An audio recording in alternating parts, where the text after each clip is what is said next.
Prezados irmãos, a paz do Senhor, sejam todos bem-vindos ao nosso programa de formação do ETAD. Estamos estudando a disciplina Hermenêutica Bíblica 1, compreendendo a Bíblia.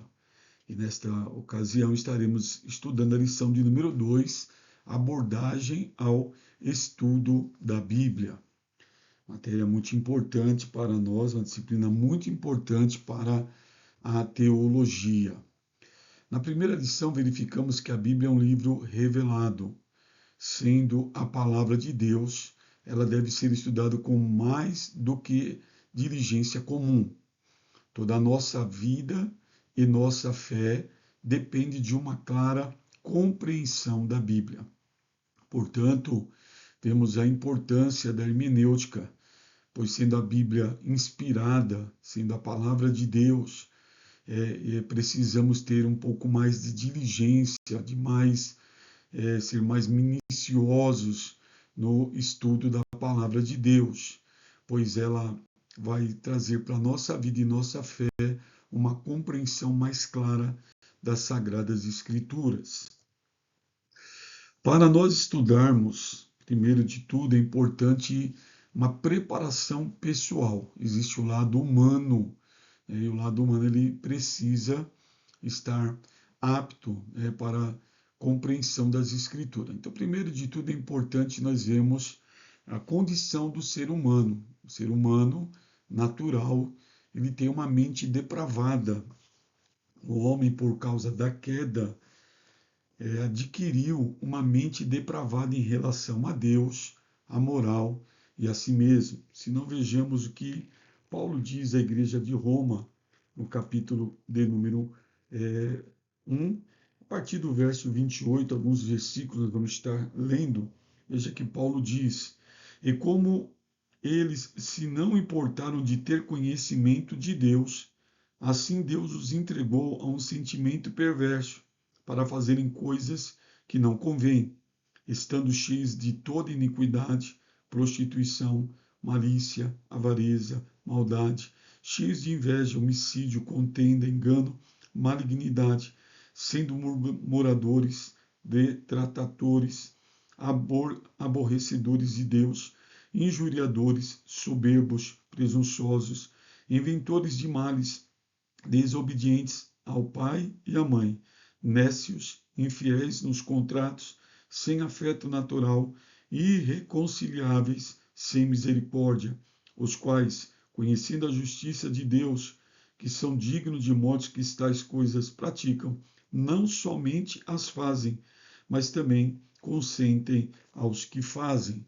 Então veja que por conta dessa depravação em relação a Deus, a moral e a si mesmo, o homem não tem condições, por causa da queda, de ter uma revelação clara das Escrituras. Pela corrupção de suas mentes, não tem capacidade, por mais eruditos que sejam, de divisar os assuntos espirituais, por parecerem racionais e loucura. Paulo, 1 Coríntios, capítulo 2, versículo 14, diz que as coisas de Deus para o homem natural parecem loucura, porque elas se discernem espiritualmente. Posto isso, precisamos então entender qual a condição, quais qualidades nós precisamos ter. Então vejamos, deve o hermeneuta possuir qualidades espirituais, principalmente o temor e a reverência ao Espírito Santo. Veja o que diz Salomão em Provérbios, no capítulo de número 1 e versículo de número 7 das Sagradas Escrituras. Nós vamos encontrar Salomão dando ali um conselho a todos, mas principalmente ao hermeneuta. Capítulo 7, capítulo 1, versículo 7 diz: o temor do Senhor é o princípio da ciência.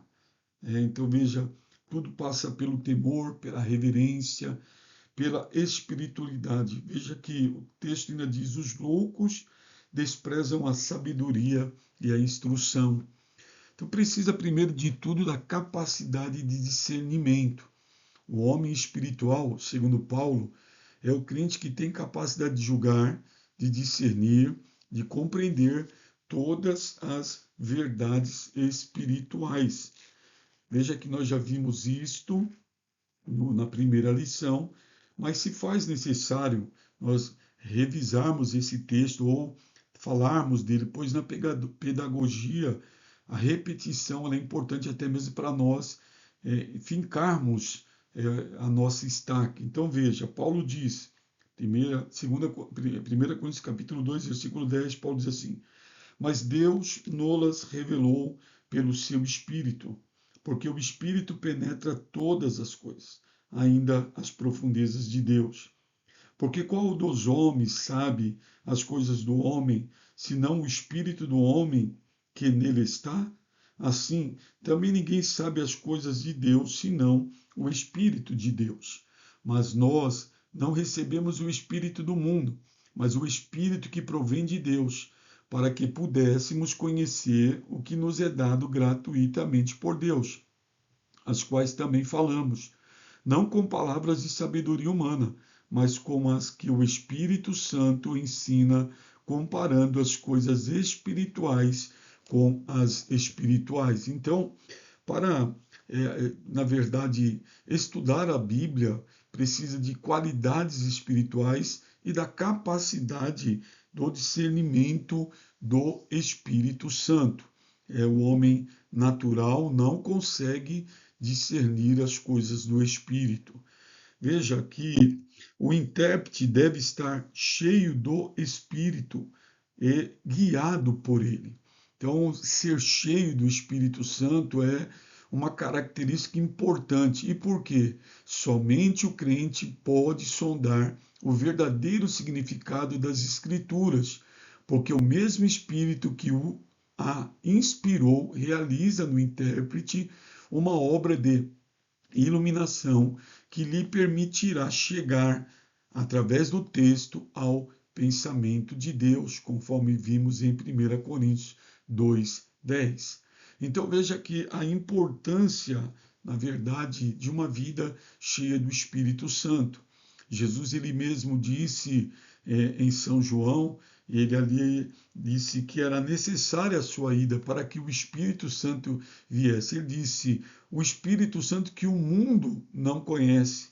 Ele disse, o Espírito Santo que habitará em vós. É o Espírito Santo que é o intérprete da Escritura, bem como também o que inspirou os 40 autores a escreverem os ditos de Deus. Ele é quem pode nos dar a iluminação para podermos compreender melhor as Sagradas Escrituras. Então veja que nós temos dito isso. Deus é o autor da Bíblia.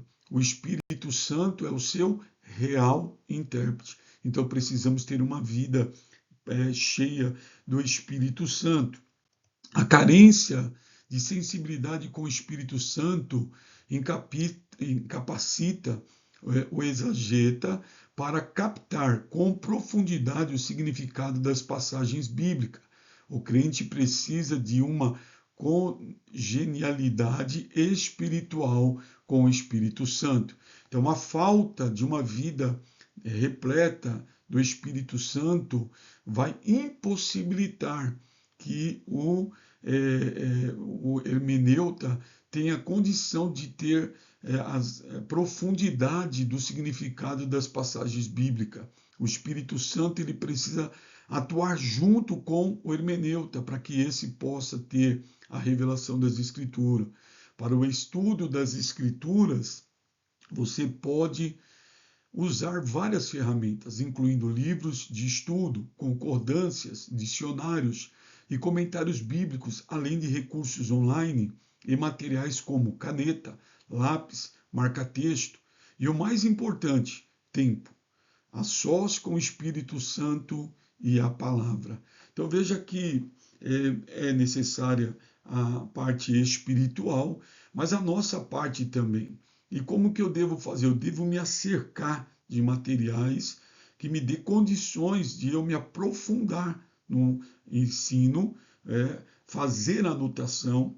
Veja que é interessante que certo professor, ele diz assim, quando nós pegamos uma mensagem na internet e damos um Ctrl+C e Ctrl+V e colamos no computador, isso vai ficar no HD do computador. Mas quando nós escrevemos, nós colocamos dentro do nosso coração. O HD se torna o nosso coração. Então é importante isso. E o mais importante é ter tempo. Estudar a Bíblia demanda de tempo, de paciência, às vezes é tedioso, é cansativo, mas o tempo é necessário. A questão não é ter tempo, a questão é arrumar tempo, preparar tempo para isso. Então nós precisamos de tempo, e esse tempo a sós com o Espírito Santo e com a palavra, onde nós teremos uma condição de uma melhor compreensão e teremos a revelação de assuntos profundos das Sagradas Escrituras. Para isso, nós também precisamos de alguns métodos. Então, vejamos a necessidade de estudo metódico. Nós não podemos estudar aleatoriamente. Nós não podemos simplesmente ler um texto aleatório da Bíblia. Nós precisamos nos acercar de estudar ali o contexto imediático, estudar ali o texto, ver o que está realmente dizendo. Então, para isso, nós precisamos de métodos, né? E é o que nós vamos falar um pouco agora. O que é método? Método é a maneira ordenada de fazer alguma coisa. É um procedimento seguido passo a passo, com o objetivo de alcançar um resultado. Quem não se prepara, quem não se planeja, quem não tem um alvo, quem não tem um objetivo, não chega a lugar algum. Por isso, os métodos são importantes. Eles são importantes para a nossa vida, para a compreensão melhor das Sagradas Escrituras. A seguir, veremos os 6 principais métodos de estudo da Bíblia. Então, vejamos. Método sintético. Estuda o conteúdo geral de cada livro antes de cuidar da interpretação. Em outras palavras, precisamos saber primeiramente o que a Bíblia diz, para então procurar saber o que ele significa. O método sintético, segundo o pastor Antônio Gilberto, é como alguém subir em cima de uma montanha e olhar uma cidade e ter uma visão panorâmica do assunto, ter uma visão panorâmica daquilo que você está procurando. Então, quando nós falamos de um método sintético, é uma visão panorâmica de um capítulo, de um livro ou da Bíblia toda. Então, é quando nós olhamos ali numa forma geral. Depois nós temos o método analítico, é o inverso do sintético. A síntese resume. Então, o sintético é um resumo. A análise decompõe. A síntese estuda o todo, o conjunto. A análise destaca os fatos para dissecá-los. Então, quando nós falamos sobre essa parte do analítico, é importante nós observarmos que na parte do analítico, nesse ponto, o estudante da Bíblia precisa quedar-se horas a fio, a sós, com Deus e com a sua palavra. Por quê? Porque ele vai estudar a palavra de Deus ali tentando extrair o máximo das palavras, dos versículos, do capítulo. Então, por isso, precisará de um tempo maior e ser mais, de uma certa forma, analítica. O terceiro método é o indutivo. É o método que honra as Escrituras e satisfaz a alma. Examinamos os pormenores de uma passagem para tirarmos conclusões e formarmos ideias. Chamamos isso de exegese. É o que nós ficamos com a fidelidade das Escrituras. Então, esse é um método indutivo, é quando nós examinamos a passagem para tirarmos conclusões e formarmos ideias conforme está dito nas Escrituras. O outro método, o quarto, é o método dedutivo. O consulente aproxima-se da Bíblia com ideias e conceitos formados de antemão e procura nela apoio para essas ideias. Isso é muito perigoso se a pessoa não tiver muita firmeza, porque ele pode criar uma doutrina errada. Isso fica muito próximo da exegese, é quando eu coloco a minha ideia e na minha ideia eu procuro colocar algum texto que me dê respaldo. Um outro método de estudo é o temático, é um dos métodos mais populares do estudo da Bíblia, muito utilizado esse método, porém tem que se tomar muito cuidado com o problema das referências bíblicas, verbais e reais ou autênticas, para evitar erros de aplicação do texto, como fazem as seitas, bem como os inexperientes e inescrupulosos. Então temos que tomar cuidado. São métodos, mas temos que tomar cuidado. E por fim, o método dispensacional. Dispensações são períodos probatórios do homem a respeito de sua obediência e determinada revelação da vontade de Deus. Esse método permite ao estudante da Bíblia uma visão panorâmica do plano divino da redenção através dos séculos. Então veja, e esse também é um método também de aprendizado, é um método devocional, ou dispensacional.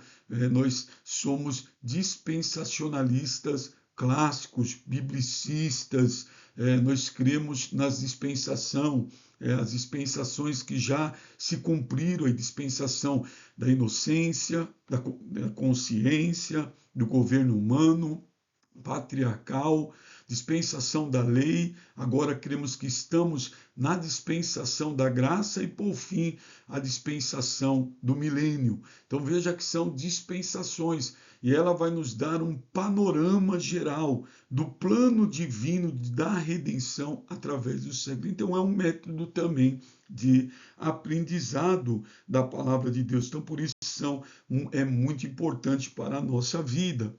Vemos também que, para essa compreensão, temos alguns passos básicos no estudo da palavra de Deus. Então, o estudo profundo, diurno e eficaz envolve princípios práticos ao texto em apreço ou em estudo, a saber, observar, interpretar, resumir, avaliar, aplicar e correlacionar. Veja que esses dois primeiros, podemos dizer, passos básicos, observar e interpretar, vão, na verdade, nos direcionar aos outros subsequentes. Os mais importantes são observar e interpretar. Se não vejamos, observação significa perguntar a si mesmo o que diz a Escritura. E vamos ter algumas perguntas: o que, onde, quando, como, porquê e quem. São perguntas que ajudarão o estudante a reunir os fatos em torno do texto estudado. Veremos um pouco mais para frente sobre essas perguntas, mas a observação é a pergunta do que diz as Escrituras. E isso é muito importante. E quando nós fazemos essas perguntas ao texto, ao capítulo, ao livro, nós vamos ter as respostas que vão nos trazer os fatos em torno do texto estudado. São perguntas importantes. Esse é o primeiro passo, é a observação. Nós somos tentados a ir direto à interpretação, mas nós precisamos compreender primeiro o que diz as Escrituras. Isso é muito importante para não, depois, no próximo passo, não errarmos, que é o passo da interpretação. A interpretação do texto só deve ser feita após concluído o cansativo trabalho de observação dele. Ela se ocupa da descoberta do significado daquilo que o autor disse. Então, a partir do momento que eu entendo essas perguntas, primeiro o que diz as Escrituras, e como que eu vou entender o que diz as Escrituras? Entendendo o que, onde, quando, como, por quê e quem ali, na verdade, Quando essas perguntas, elas que dão tempo de compreensão, são esclarecidas e eu entendo elas, então eu posso partir para o próximo passo, que é a interpretação, que aí vai me dar a descoberta do significado daquilo que o autor disse. Após isso vem o próximo passo, que é resumir. Significa sumariar, né? E trata-se de apresentar os pontos principais de um texto, bem como os detalhes secundários, encaminhando-se rapidamente para a conclusão. Então, agora, depois de observar, depois de eu ter uma interpretação, eu vou fazer um resumo daquilo que eu estou estudando. Então, isso é muito importante, né? Por isso da caneta, por isso do papel, por isso das anotações, por isso de um marca-página, por isso de dicionário. Então, aí é onde eu vou começar a desenvolver esse resumo da matéria em apreço. Depois nós temos a avaliação. Durante o estudo bíblico, avaliar significa procurar determinar se o texto em questão apresenta um princípio eterno ou um costume local. Essas conclusões são feitas com base naquilo que descobrimos em nossa observação, interpretação e sumarização. Então, veja, temos textos que eles são, na verdade, textos que são eternos e que devem ser aplicados em todo o tempo. Mas existem textos que eles são, na verdade, locais, da cultura. Nós até na lição temos ali o exemplo, quando fala de 1 Coríntios capítulo 11, quando fala da mulher ali não cortar ali o cabelo, porque o cabelo foi lhe dado em lugar de véu. Então, algumas perguntas. Aquele texto, ele na verdade, um texto eterno, para nossa aplicação em todos os tempos, ou era para aquela época? Bem como a idolatria. Então, a idolatria, ela também é uma doutrina, e nós observamos e vamos extrair, através da observação, da interpretação e sumarização, se esse texto ele é simplesmente para aquela época ou se ele é um texto que deve ser aplicado em todos os tempos. Então, a avaliação é isso, é avaliar o significado para ver como se deve apresentar esse texto. Logo após a avaliação vem a aplicação. Está intimamente relacionada à avaliação. Após descobrir um princípio eterno numa passagem das Escrituras, devemos considerar a sua relação conosco, fazendo a seguinte pergunta: como aplicarei este princípio à minha vida? Então vejam, após a avaliação e entendendo que aquele texto ele é um princípio eterno, como eu vou aplicar ele na minha vida ou na vida dos ouvintes acerca daquilo que eu estou falando? Então vem a aplicação. E por fim, nós temos a correlação. É simplesmente indagar como isso se encaixa no corpo total das Escrituras.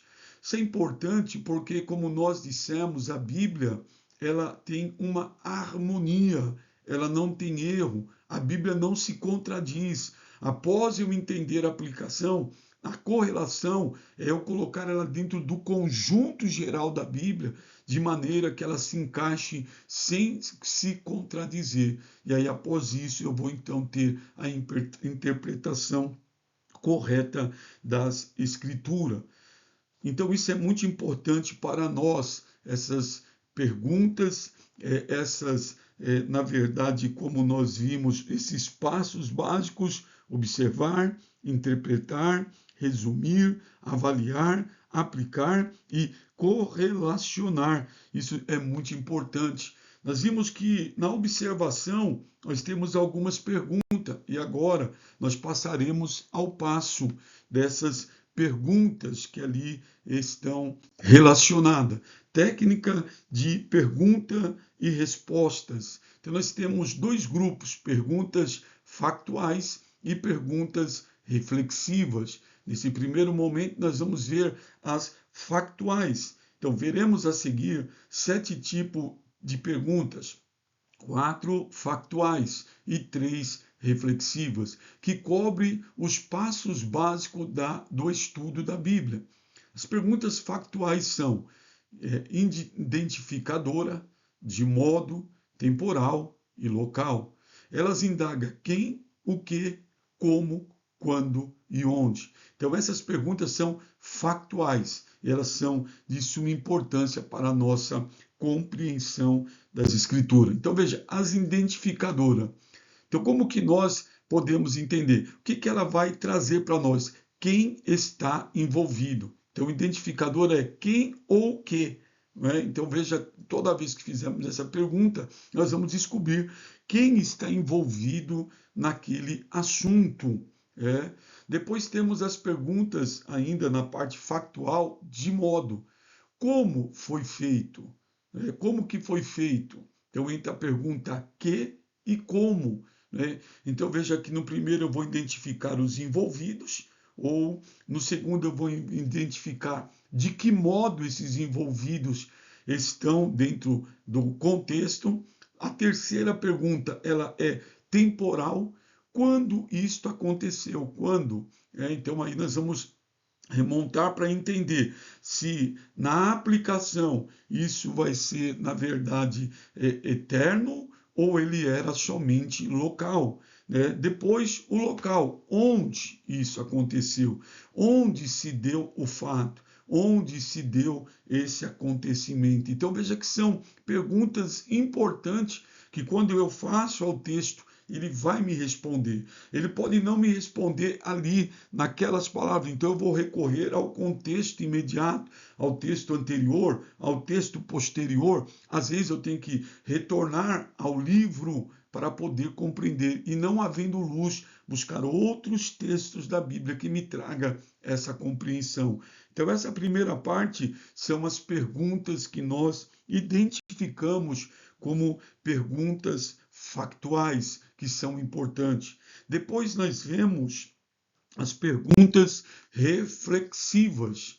As perguntas reflexivas têm a ver com a interpretação dos fatos depois de os elevarmos ao nível de consciência. Então, após eu ter a consciência já dos fatos interpretados, eu vou fazer algumas perguntas.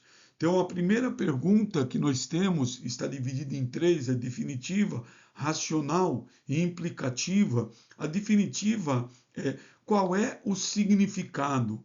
É a pergunta seguinte à observação. Agora que eu vejo o que foi dito, mas o que isso significa? Uma vez que eu observei, uma vez que eu, na verdade, entendi, compreendi ali pela observação, agora que eu consegui enxergar. Mas o que isto quer dizer? O que isto significa? Então, a partir daí, eu vou poder explorar melhor a aplicação desse texto. Depois vem a pergunta reflexiva ainda nesse contexto racional. Por quê? Por que isto foi dito? E mais, por que isto foi dito aqui? Então, é uma pergunta que eu tenho que ser feita. Por que isto foi feito desta maneira? E mais, por que isto foi feito aqui? Neste momento. Então, quando eu começo a ter esse entendimento, eu começo a compreender, vai me dando mais clareza. E aí o entendimento, porque nós somos seres racionais, vai me dar compreensão melhor daquilo que eu estou estudando. Então, por isso é importante também fazer essa pergunta racional. E, por fim, a terceira pergunta reflexiva é a implicativa. O que isto implica? Existe aqui um princípio a ser descoberto? Alguma aplicação a ser feita? Implicação são coisas não declaradas diretamente no texto, mas que podem ser vistas além do que se acha declarado. Então veja que é importante, quando eu estava aqui meditando, estudando sobre esse assunto, buscando alguma compreensão melhor sobre essa parte da pergunta implicativa, é interessante porque às vezes o texto ele não declara diretamente o que ele quer dizer, né? E às vezes nós precisamos compreender. Então, por exemplo, Efésios 5,18, o apóstolo São Paulo vai dizer ali assim: não vos embriagueis com vinho em que há contenda, mas enchei-vos do Espírito Santo.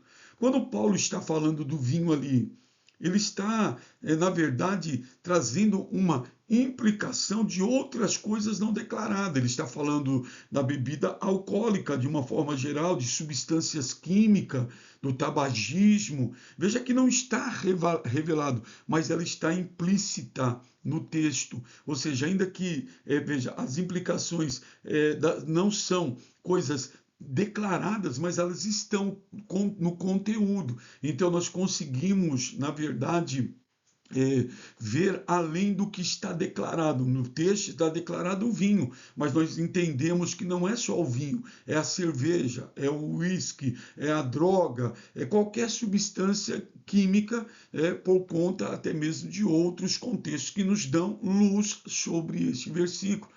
Então, a importância.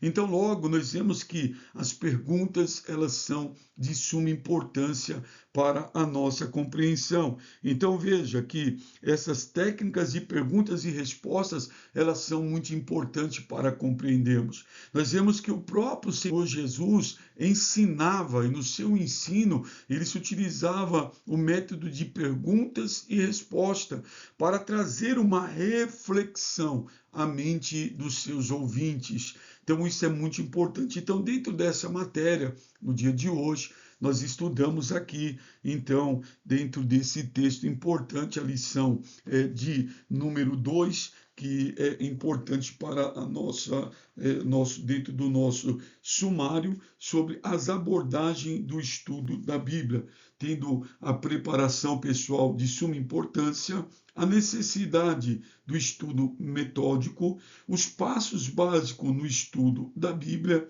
e técnica de perguntas e resposta. Que Deus em Cristo nos ajude, nos guarde. Na próxima aula estaremos ainda estudando a lição de número 3, princípios básicos de interpretação. Que Deus em Cristo abençoe a cada irmão, a cada irmã, e que nós possamos nos aplicarmos. Nós aqui só estamos levando vocês, na verdade, a entrar um pouco mais. Mas se você quiser ter uma compreensão melhor, precisa agora aprofundar-se, entrar um pouco mais, sair do raso, se aprofundar no conhecimento, buscar o conhecimento, se aprofundar nas Escrituras, e nós veremos coisas maravilhosas que Deus tem a nos revelar as suas sagradas Escrituras. Que Deus em Cristo abençoe a cada irmão e a cada irmã, em nome do Senhor Jesus. E até a próxima aula.